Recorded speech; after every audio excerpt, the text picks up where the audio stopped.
తెలుగు రాష్ట్రాలను నైరుతి రుతుపవనాలు తాకాయి. తెలంగాణ ఏపీలోని కొన్ని ప్రాంతాల్లోకి ప్రవేశించాయి. 3 రోజుల్లో మిగిలిన ప్రాంతాలకు విస్తరించే అవకాశం ఉంది. మరోవైపు ఉత్తర తెలంగాణపై ద్రోణి కొనసాగుతున్న నేపథ్యంలో తెలంగాణలో గురువారం వరకు భారీ వర్షాలు కురిసే అవకాశాలు ఉన్నాయని వాతావరణ శాఖ తెలిపింది. ఉమ్మడి ఆదిలాబాద్, నిజామాబాద్, వరంగల్, ఖమ్మం జిల్లాలో పలుచోట్ల భారీ వర్షాలు కురుస్తాయని, ఇతర జిల్లాల్లో తేలికపాటి వర్షాలు కురిసే అవకాశాలు ఉన్నాయని పేర్కొంది.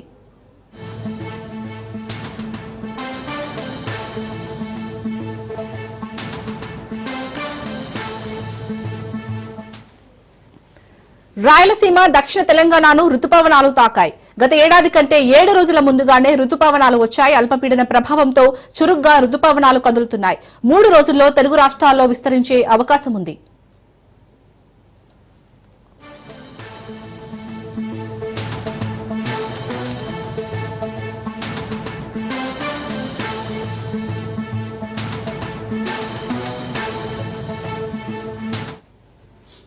నైరుతి రుతుపవనాలు సాధారణం కంటే ముందుగానే కేరళను పలకరించడంతో ఆ రాష్ట్రంలో భారీ వర్షాలు కురుస్తున్నాయి.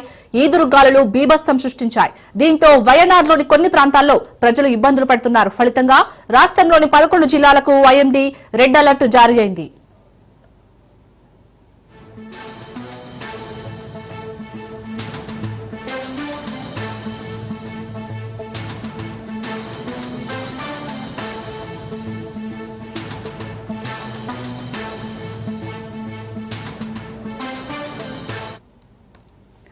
మరోవైపు మహారాష్ట్రలోని ముంబైలో కూడా అదే పరిస్థితి నెలకొంది. ప్రజలను ఉరుములు, మెరుపులు, ఈదురుగాలులు ఉక్కిరిబిక్కిరి చేస్తున్నాయి. దాంతో ప్రజలు ఇబ్బంది పడుతున్నారు. పలు ప్రాంతాల్లో సబర్బన్ రైలు సర్వీసులపై ప్రభావం పడింది. అటు విమానాల రాకపోకలకు అంతరాయం ఏర్పడింది. ఈ నేపథ్యంలో ఎయిర్ ఇండియా సహా పలు ఎయిర్ లైన్లు ట్రావెల్ అడ్వైజరీని జారీ చేసింది. సమాచారం కోసం అధికారిక వెబ్సైట్లోని వివరాలను పరిశీలించాలని సూచించాయి. దాదర్, మహీం, పరేల్, బాంద్రా, కాలాచౌకీతో పాటు ఇతర ప్రాంతాలకు ఐఎండీ ఎల్లో హెచ్చరికలు విడుదల చేసింది.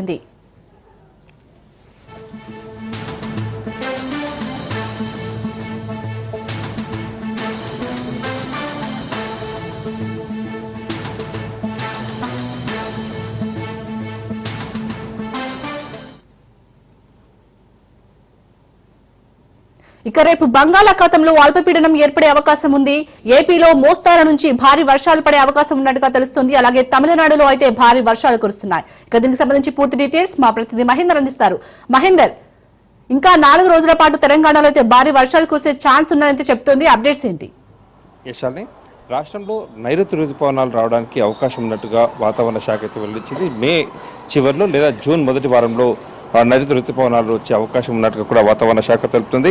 అయితే తెలంగాణ రాష్ట్రంలో అడుగుపెట్టే ఈ రుతుపవనాల వల్ల అంటే ఇప్పటికే వర్షాలు కురుస్తున్నాయి. రుతుపవనాలు అంటే నైరుతి రుతుపవనాలు మొత్తం అధిక వర్షాలు పడే అవకాశం ఉన్నట్టుగా తెలుస్తుంది. మరి ఒక ఉత్తర తెలంగాణపై ద్రోణి ప్రభావం ఉండడంతో ఇటు ఖమ్మం, వరంగల్, అలాగే నిజామాబాద్, ఆదిలాబాద్ జిల్లాలో అధిక మొత్తంలో వర్షాలు పడే అవకాశం ఉన్నట్టుగా తెలుస్తుంది. అయితే దీంతో పాటు తేలిగా మరొక రాష్ట్రంలో వచ్చే 4 రోజుల పాటు మేఘావృతమైనటువంటి వర్షం ఉంటుందని తెలుపుతున్నారు. అలాగే గత కొద్ది రోజులుగా ఉదయం పూట ఉష్ణోగ్రతలు ఎక్కువగా ఉండి సాయంత్రానికి ఒక్కసారిగా వర్షం పడడంతో రైతులు కూడా అతలాకుతలమైన పరిస్థితి కనిపించింది. కోసుకున్న పంటను కాపాడుకోలేని పరిస్థితుల్లో రైతులు ఉన్నట్టుగా తెలుస్తుంది. మరి మరోపక్క పిడుగుపాటు కూడా దారులు కూడా ఎక్కువ జరిగాయి. పిడుగుపాట్లకు కూడా ఇప్పటికే ఎక్కువ మొత్తంలో మరణాలు కూడా సంభవించిన సంఘటన తెలుస్తున్నది. మరోపక్క నైరుతి రుతుపవనాలు ఇప్పటికే కేరళను దాటాయి. కేరళ కూడా పూర్తిగా వర్షాలతో అతలాకుతలం చేస్తున్న పరిస్థితి మనం చూస్తాం. ఢిల్లీ, కేరళ, అలాగే మహారాష్ట్ర రాష్ట్రాల్లో సైతం పెద్ద ఎత్తున వర్షాలు కురుస్తున్న పరిస్థితి మనం చూస్తున్నాం. ఇక అరేబియా సముద్రంలో ఉపరితల ద్రోణికి అనుబంధంగా ఉన్నటువంటి ఉపరితల ఆవర్తనాలు రేపు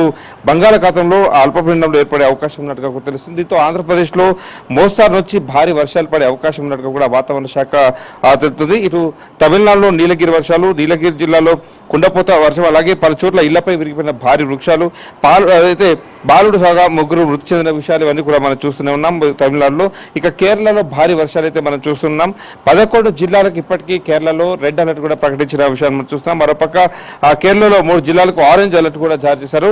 ఇటు ఇడుక్కి, ఎర్నాకుళం, తిరువనంతపురంలో భారీ వర్షాలు కురుస్తున్నాయి. మరి నేలకున్న భారీ వృక్షాలు మనం చూస్తున్నాం. కేరళ దాదాపు చెట్టు కున్నటువంటి విషయం మనకు తెలుస్తూనే ఉంటుంది. మరి ఒక పక్క మహారాష్ట్రలో ముంబైలో సైతం ఆరెంజ్ అలర్ట్ అయితే ఇప్పటికీ వాతావరణ శాఖ తెలిపింది. మరి తెలుగు రాష్ట్రాల్లో ప్రవేశించినటువంటి ఈ నైరుతి ఋతుపవనాలతో రాయలసీమ దక్షిణ తెలంగాణ తాకినట్టు ఈ ఋతుపవనాలతో గత ఏడాది కంటే 7 రోజుల ముందుగానే ఈ ఋతుపవనాలు రాక ఉన్నట్టుగా కూడా వాతావరణ శాఖ తెలుపుతుంది. మరి అల్పపీడన ప్రభావంతో చురుగ్గా ఈ ఋతుపవనాలు అంటే దాదాపు మనం చూస్తున్నాం జూన్ ఎండింగ్ లో రావాల్సినటువంటి వాతావరణం పరిస్థితులన్నీ కూడా ఇప్పుడు మనం మేలోనే చూస్తున్నాం. ఒక్కసారిగా వాతావరణం ఉదయం పూట ఎక్కువ ఉష్ణోగ్రతలు నమోదవడం, సాయంత్రానికి వాతావరణం చల్లబడడం, ఒకసారిగా వర్షాలు కూడడం, అసలు ఇక హైదరాబాద్ రాష్ట్ర ప్రాంతాలతో సహా జిల్లాల్లో మనం చూస్తూనే ఉన్నాం. ఇక జిల్లాలో ఇప్పటికే వర్ష ప్రభావానికి రైతులు కూడా మొత్తం కూడా అతలాకుతలమైన పరిస్థితి, కోత కోసిన పంటను కాపాడుకోలే పరిస్థితి ఏర్పడిన దాఖలాలు కూడా మనం చూస్తూనే ఉన్నాం. మరోపక్క పిడుగుపాటు దారులు కూడా మనం చూస్తున్నాం. పిడుగుపాటు కూడా చాలా మంది కూడా నేలకున్న విషయం మనం చూస్తున్నాం. సో మొత్తానికైతే అనుకున్న దానికన్నా ముందుగానే ఉష్ణోగ్రతలు అయితే అల్పపీడనం అయితే అదే ఉష్ణోగ్రతలు చూస్తున్నాం. మరి మొత్తానికైతే తెలుగు రాష్ట్రాల్లో నైరుతి ఋతుపవనాలు మాత్రం అనుకున్న దానికన్నా ముందుగానే రావడంతో వర్ష ప్రభావం ఎక్కువ ఉంటుందని కూడా వాతావరణ శాఖ హెచ్చరిస్తున్న పరిస్థితి కనిపిస్తుంది. మరి ఇప్పుడు మీరు అన్నట్టు ఇటు ఏపీలో తెలంగాణలో అయితే వర్షాలు పడే ఛాన్స్ అయితే ముందుగానే చెప్తున్నారు. మరి ఎలాంటి జాగ్రత్తలు తీసుకుంటున్నారు ముందుగా అధికారులు? ఇప్పటికే కేంద్ర ప్రభుత్వం వర్షాల వ్రాత నేపథ్యంలో 3 నెలల రేషన్ ఇవ్వాలన్నట్టు కూడా కేంద్రం సూచించిన విషయం మనకు తెలిసిందే. మరి ఇప్పటికిప్పుడు వర్షంలో అంటే ఋతుపవనాలు ముందస్తుగా వస్తున్న నేపథ్యం కనిపిస్తుంది. మరోపక్క వర్షాకాలం అసలు సీజన్ ఊహించని పరిస్థితుల్లోనే ఒక్కసారిగా వర్షాలు అయితే దాటికి కూడా ఇప్పటికే రైతులు కోత కోసిన పంటను కూడా కాపాడుకునే పరిస్థితులకు వెళ్ళిపోయారు. మరోపక్క వచ్చేటువంటి పరిస్థితులను అధికారులు దృష్టిలో పెట్టుకొని తగిన జాగ్రత్తలు పెరుస్తున్న పరిస్థితి కనిపిస్తుంది. అవసరం ఉంటే తప్ప బయటికి వెళ్ళకూడదు అనేటట్టుగా వచ్చే 15 రోజుల్లో ఈ రెడ్ ఆరెంజ్ జోన్లకు ఏర్పాటు చేస్తున్నాం. అంటే ఇక్కడ వర్షపాతం బట్టి అవసరం ఉంటే తప్ప బయటికి వెళ్ళకూడదు రైతులకు కూడా సూచిస్తున్న పరిస్థితి కనిపిస్తుంది. మరోపక్క పిడుగుపాటు గురికి చాలా మంది కూడా ఇప్పటికే మరణాలు కూడా ఈ సంవత్సరం అంటే వర్షాకాలం ఇంకా మొదలు కాలేదు, కానీ ఇప్పటికే పిడుగుపాటు మరణాలు మాత్రం ఎక్కువ మొత్తంలో నమోదైనట్టుగా తెలుస్తుంది తెలుగు రాష్ట్రాల్లో చూసుకుంటే. మరి మరోపక్క చాలా తగిన జాగ్రత్తలు తీసుకోవాలన్నట్టుగా చెప్తున్నారు. ఇక రైతులు మాత్రం ఏం చేయలేని పరిస్థితులు, దిక్కు తోచలేని పరిస్థితుల్లో ఉన్నట్టుగా మాత్రం చూస్తూనే ఉన్నాం. ఇటు కోత కోసిన పంటను కొనలేక ప్రభుత్వాలు చేసిన పరిస్థితి కొన్ని చోట్ల కనిపిస్తుంది. మరోపక్క ఉన్న పంటను కాపాడుకోలేక అదైతే ఒక్కసారిగా ఉన్న ఈ వర్షాలకు తట్టుకోలేక వర్ష ప్రభావానికి గురైపోయి మొత్తానికి పంట కూడా కొట్టుకుపోయిన పరిస్థితి మనం చూస్తూ ఉన్నాం. సో మొత్తానికి అయితే అధికారులు అప్రమత్తంగా ఉండాలని మాత్రం సూచిస్తున్న పరిస్థితి కనిపిస్తుంది. మొత్తానికి వాతావరణ శాఖ హెచ్చరికలతో మరికొన్ని జాగ్రత్తలు తెలిపే అవకాశం కూడా కనిపిస్తుంది. Right, thank you Mahender.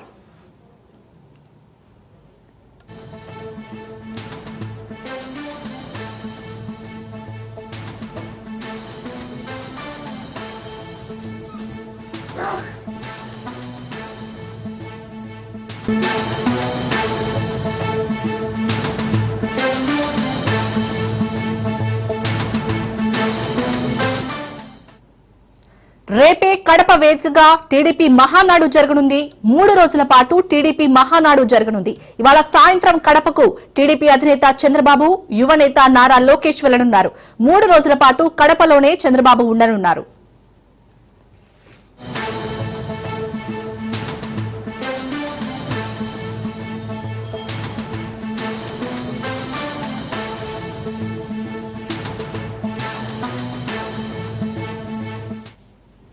Mahanadu నిర్వహణ కోసం 19 కమిటీలు ఏర్పాటు చేశారు. పబ్బాపురంలో 150 ఎకరాల విస్తీర్ణంలో ఏర్పాట్లు చేయగా 5 లక్షల మందికి సరిపోయేట్టుగా ఏర్పాట్లు పూర్తయ్యాయి. కటౌట్లు, ఫ్లెక్సీలతో కడప సర్వాంగ సుందరంగా ముస్తాబైంది. చరిత్రలో మొదటిసారి కడపలో టీడీపీ మహానాడు జరుగుతుంది.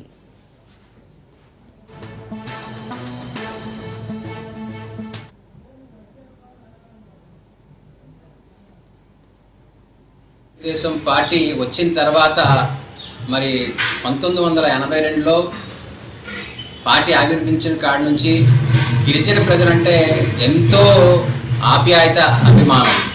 మరి పార్టీ స్థాపితమైనటువంటి విశ్వవిఖ్యాత నట సార్వభౌమైనటువంటి నందమూరి తారక రామారావు గారి కంటే మా గిరిజనులంటే ఎంతో అభిమానం, ఎంతో ఆప్యాయత.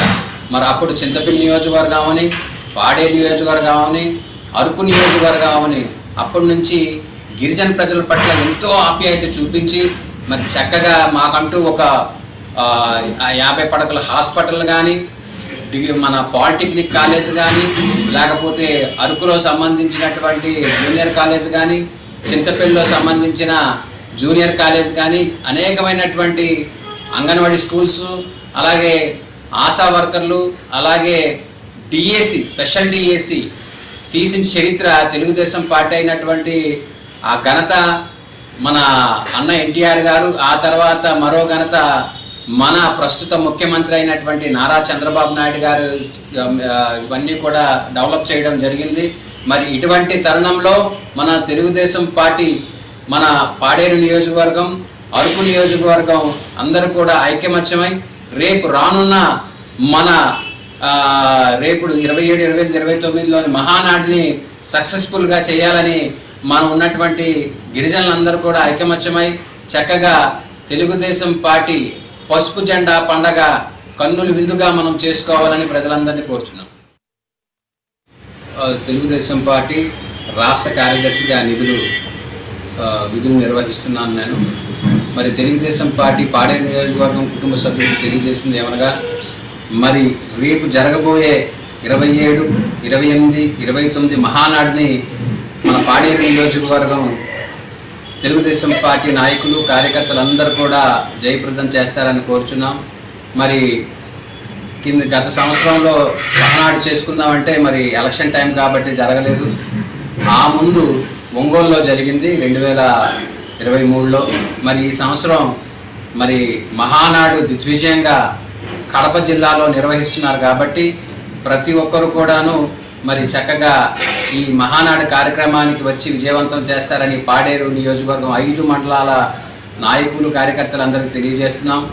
మరి గత 19వ తారీఖున మరి పాడేరు నియోజకవర్గంలోని మరి పార్లమెంటు అబ్జర్వర్గా హర్ష గారు నేతృత్వంలో, అలాగే మన ఇన్ఛార్జ్ అయినటువంటి గిడ్డీశ్వర్ గారు వారి సమక్షంలో బ్రహ్మాండంగా మన పాడేరులో కాఫీ బోర్డులోని మినీ మహానాడు దిగ్విజయంగా సక్సెస్ఫుల్ చేసాం. అలాగే పార్లమెంటు విభాగంలోని మరి యువ నాయకుడు కిడారి శ్రావణ్ గారి అధ్యక్షతలో పార్వతీపురంలోని బ్రహ్మాండంగా మినీ మహానాడు పార్లమెంటు వ్యవస్థలో పార్వతీపురంలో జరగడం జరిగింది. మరి ఇవన్నీ కూడా చూసుకొని మరి 28, 29లో మరి మన చంద్రబాబు నాయుడు గారి అధినేత గారి ఆదేశాల మేరకు సుమారుగా 5 లక్షలు దాటి జనాలు రావాలని చెప్పడం జరిగింది.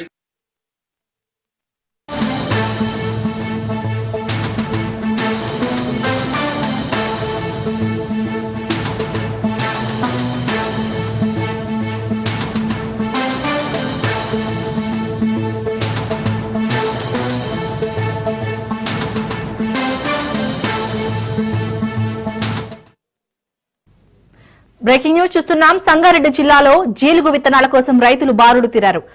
ఆందోళ్ మండలం జోగిపేట వ్యవసాయ మార్కెట్ ఆఫీస్ ముందు క్యూ కట్టారు. ఉదయం నుంచి కార్యాలయం ఎదుట రైతులు పడిగాపులు కాస్తున్నారు. గంటల కొద్దీ నిలబడలేక పట్టాదారు పాస్ పుస్తకాలు పెట్టారు. విత్తనాల పంపిణీపై ఆలస్యం కావడంతో ఆగ్రహం వ్యక్తం చేస్తున్నారు.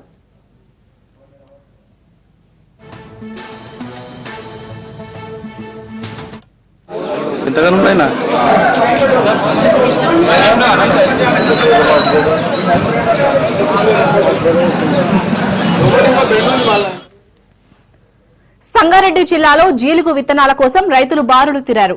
ఆందోళ్ మండలం జోగిపేట వ్యవసాయ మార్కెట్ ఆఫీస్ ముందు క్యూ కట్టారు. ఉదయం నుంచి కార్యాలయం ఎదుట రైతులు పడిగాపులు కాస్తున్నారు.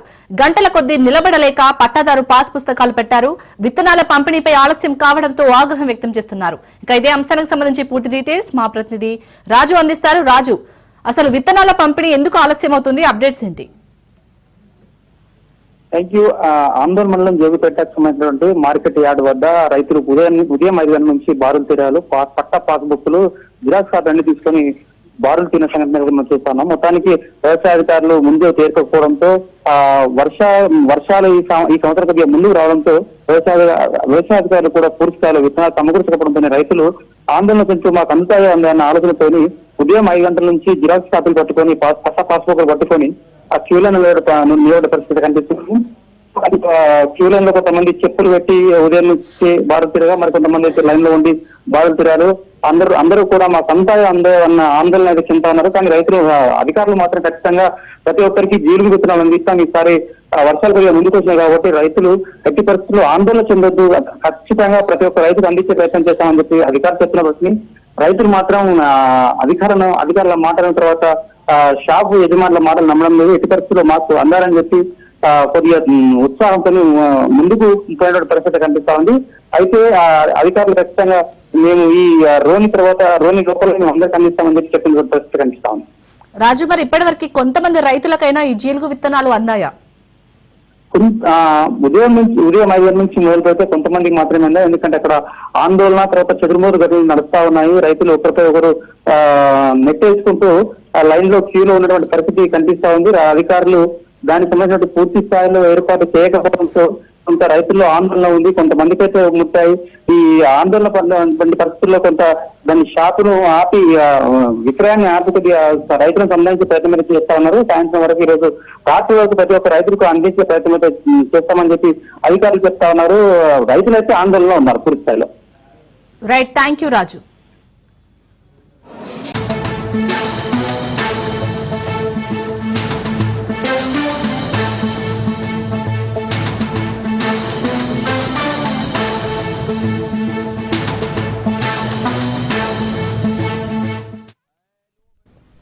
జ్యోతి మల్హోత్రా కేసులో సంచలన విషయాలు వెలుగులోకి వచ్చాయి.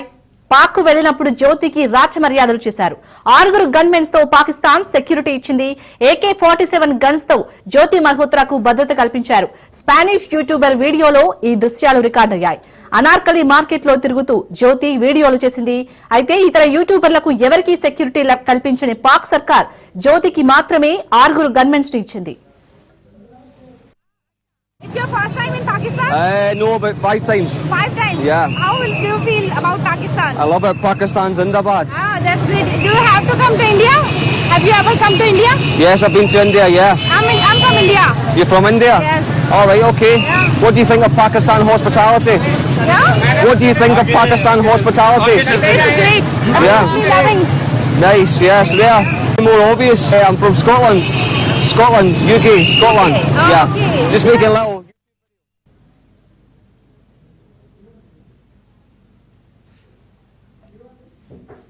ఢిల్లీలోని పాక్ హైకమిషన్ ఉద్యోగులతో సన్నిహితంగా మెలిగిన జ్యోతి వీసా ఇంటర్వ్యూకి వెళ్లినప్పుడే జ్యోతిని ట్రాప్ చేసిన పాక్ ఏజెంట్లు గుర్తించారు.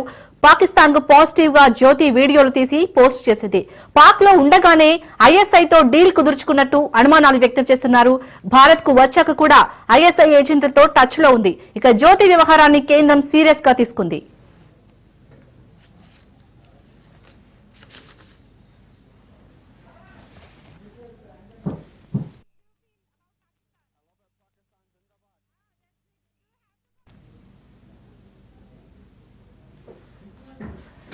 జ్యోతి మల్హోత్రా కేసునైతే కేంద్రం సీరియస్ గా తీసుకున్నట్టుగా తెలుస్తుంది. దీనిపై పూర్తి డీటెయిల్స్ మా ప్రతినిధి రత్నకుమార్ అందిస్తారు. రత్నకుమార్, జ్యోతి మల్హోత్రా కేసులో రోజుకో సంచలన విషయాలు బయటపడుతున్నాయి. ఇప్పుడైతే కేంద్రం సీరియస్ గా తీసుకుంది. సో అప్డేట్స్ ఏంటి దీని గురించి? శాలిని, ఉగ్రకుట్రలో ఇప్పటికే పోలీసుల అదుపులో ఉన్నటువంటి జ్యోతి మల్హోత్రా వ్యవహారంపై అనేక విషయాలు వెలుగులోకి వస్తున్నాయి. ఇప్పటికే ఆమె చేసినటువంటి పనులకు సంబంధించి ముఖ్యంగా పాక్ అధికారులతో చేయి కలిపి వారికి అనుకూలంగానే ఇక్కడ ఉన్నటువంటి ఇన్ఫర్మేషన్ మొత్తాన్ని కూడా ఒక యూట్యూబర్ గా నటిస్తూ తాను చేసినటువంటి కార్యకలాపాలన్నింటినీ కూడా రోజుకొకటి బయటపెడుతూ ఉన్నారు పోలీసు అధికారులు. ఇప్పుడు తాజాగా ఆమె కుట్రకు సంబంధించి అనేక కీలక విషయాలను కూడా వెలుగులోకి తీసుకురావడం జరిగింది. ముఖ్యంగా జ్యోతి మల్హోత్రా మూవ్మెంట్స్ అనేవి ఎలా జరిగాయి, ఆమె పాక్ అధికారులతో ఏ రకమైనటువంటి సత్సంబంధాలను కలిగి ఉంది అనేటువంటి కొన్ని డీటెయిల్స్ ని కూడా బయటికి వెల్లడించడం జరిగింది. ముఖ్యంగా పాక్ వెళ్ళినప్పుడు జ్యోతికి అక్కడ ఉన్నటువంటి పాకిస్తాన్ అధికారులు రాచమర్యాదలు చేసినటువంటి విషయాన్ని గుర్తించారు. దాదాపు 6 గన్మెన్స్ తో పాక్ ప్రభుత్వం అక్కడ సెక్యూరిటీని కల్పించింది. కేవలం సెక్యూరిటీ మాత్రమే కాదు, ఆమెకు ఏకంగా AK-47 గన్స్ తో జ్యోతి మల్హోత్రాకు భద్రతను కల్పించినట్లు కూడా తెలుస్తుంది. ఒక స్పానిష్ యూట్యూబర్ వీడియోలో ఈ దృశ్యాలన్నీ కూడా రికార్డ్ అయ్యాయి. అక్కడ ఉన్నటువంటి అనార్కలి మార్కెట్ లో తిరుగుతూ ఆమె వీడియోలు తీసింది. అయితే ఆ వీడియోలు తీసినటువంటి సందర్భంలోనే వెనకాల అనుకున్నటువంటి సెక్యూరిటీకి సంబంధించిన విజువల్స్ కింద గన్మెన్లను ఏర్పాటు చేసి రాచమర్యాదలు చేసినట్లు కూడా ఆ దృశ్యాలలో చాలా స్పష్టంగా తెలిసింది. అయితే ఇతర యూట్యూబర్లకు ఎవరికి సెక్యూరిటీ కల్పించినటువంటి పాక్ సర్కార్ కేవలం జ్యోతి మల్హోత్రాకు మాత్రమే సెక్యూరిటీ కల్పించడం వెనకాల దాంట్లో వారి యొక్క స్వార్థం కూడా ఉన్నట్లు కూడా గుర్తించారు. ఎందుకంటే ఇక్కడ ఉన్నటువంటి భారత్ సమాచారాన్ని పాక్ కు చేరవేస్తుంది కాబట్టి ఆ విషయం అనేది ఇక్కడ ఉన్నటువంటి పాకిస్తాన్ హైకమిషన్ లోని కొంతమంది కీలక వ్యక్తుల ద్వారా పాక్ ప్రభుత్వానికి తెలిసిన తర్వాత వీరి ఆదేశాల మేరకు అక్కడి ప్రభుత్వం జ్యోతి మల్హోత్రా పాకిస్తాన్ వెళ్లి అక్కడ యూట్యూబ్ వీడియోలు చేసినటువంటి సందర్భంలోనే ఈ రకమైనటువంటి భద్రతను కల్పించడం జరిగింది. ఢిల్లీలోని పాక్ హైకమిషన్ ఉద్యోగులతో సన్నిహితంగా వెలిగిందన్నటువంటి విషయాన్ని ఇప్పటికే ధృవీకరించినటువంటి నేపథ్యంలోనే వాస్తవానికి మొదట వీసా ఇంటర్వ్యూకు వెళ్ళినప్పుడే అక్కడి అధికారులు పాక్ ఏజెంట్లు ఆమెను ట్రాక్ చేసినట్లు గుర్తించారు. పాకిస్తాన్ కు పాజిటివ్ గా వీడియోలను తీసి సోషల్ మీడియా వేదికగా పాజిటివ్ పోస్ట్ చేసినటువంటి విషయాన్ని కూడా గుర్తించడం జరిగింది. పాక్ లో ఉండగానే ఐఎస్ఐతో డీల్ కుదుర్చుకున్నట్లు అనుమానాలు తలెత్తుతున్నాయి. భారత్ కు వచ్చాక కూడా ఐఎస్ఐ ఏజెంట్లతో జ్యోతి మల్హోత్రా టచ్ లో ఉంది అన్న విషయం కూడా ఇప్పుడు తెలుస్తూ ఉంది. కాబట్టి సో ప్రస్తుతం జ్యోతి మల్హోత్రా వ్యవహారాన్ని కేంద్రం చాలా సీరియస్ గా తీసుకుంది. అని ఇంతకు వారి యొక్క ప్రధాన ఉద్దేశం ఏంటి, ఇక్కడ ఉన్నటువంటి పూర్తి సమాచారాన్ని ముఖ్యంగా ఇంటర్నల్ గా చోటు చేసుకున్నటువంటి పరిస్థితులు, భారత్ లో పరిస్థితులు సిచ్యువేషన్స్ అనే వాటన్నింటినీ కూడా ఒక యూట్యూబర్ పేరుతో ఆమె ఇక్కడ స్వదేశీయురాలై ఉండి పాక్ కు ఏ రకమైనటువంటి సమాచారాన్ని అందించిందనే దాని మీద పూర్తిగా రోజు ఒక దృష్టి బయటపడుతున్నటువంటి నేపథ్యంలోనే ఇప్పుడు జ్యోతి మల్హోత్రా వ్యవహారాన్ని సీరియస్ గా తీసుకొని ఆమె దగ్గర నుంచి మరింత సమాచారం రాబట్టేందుకు అధికారులు ప్రయత్నం చేస్తున్నారు. Right, thank you Ratnakumar.